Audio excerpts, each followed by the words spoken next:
మఠం బ్రహ్మంగారి గుడికి ఎదురుగా ఉన్నటువంటి ఆయుర్వేద హాస్పిటల్ను కూల్చేటువంటి ఆలోచన దేవస్థాన యాజమాన్యం చేస్తూ ఉంది.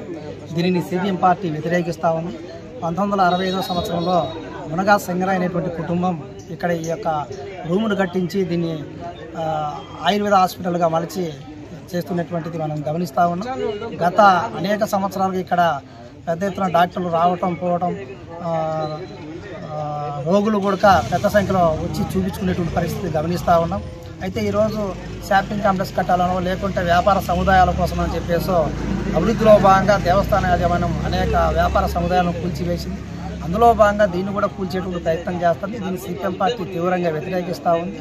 1965 నుంచి నేటి వరకు అనేక మంది డాక్టర్లు ఇక్కడ విధులు నిర్వహించడం జరుగుతూ ఉంది. గత సంవత్సర కాలంగా ప్రభుత్వం నుంచి పర్మనెంట్ డాక్టర్ లేకపోవడం, ప్రభుత్వం నుంచి సరైన మెడిసిన్ రాకపోవడం కారణంగా హాస్పిటల్ను మూతవేశారు. దీన్ని పత్రికలు కూడా పెద్ద ఎత్తున ప్రచురించాయి. అయితే రేపు నెల 2వ తేదీ నుంచి పర్మనెంట్ డాక్టర్ను ప్రభుత్వం ఏర్పాటు చేసింది. దీంతో పాటు కేంద్ర రాష్ట్ర ప్రభుత్వాలు కూడా ఆయుర్వేద హాస్పిటళ్లకు పునర్జీవనం తేవడం కోసం పెద్ద ఎత్తున నిధులు కూడా కేటాయిస్తున్న పరిస్థితి మనం గమనిస్తూ ఉన్నాం. అందులో భాగంగానే ఏదైతే గతం నుంచి సేవలు అందిస్తున్నటువంటి ప్రస్తుతం అందుబాటులో లేకుండా ఉండేటువంటి హాస్పిటల్ ఏదైతే ఉందో ఈ హాస్పిటల్ను రేపు 2వ తేదీ నుంచి డాక్టర్ వస్తున్నాడు కాబట్టి అన్ని రకాల సదుపాయాలు ఇక్కడ కల్పించి మెడిసిన్స్ అన్ని కూడా ఇక్కడ అందజేసి యథాతిథిగా ఈ హాస్పిటల్ను కొనసాగించాలని సిపిఎం పార్టీకి మేము డిమాండ్ చేస్తా ఉన్నాం. అనేక మంది రోగులు ఈరోజు జిల్లాల నుంచే కాకుండా వివిధ జిల్లాల నుంచి కూడా మొన్నటి వరకు కూడా పెద్ద సంఖ్యలో ఇక్కడికి వచ్చి ట్రీట్మెంట్ తీసుకునేటువంటి వాళ్ళు అంత చారిత్రాత్మకమైనటువంటి ప్రాముఖ్యత ఈ హాస్పిటల్కి ఉంది.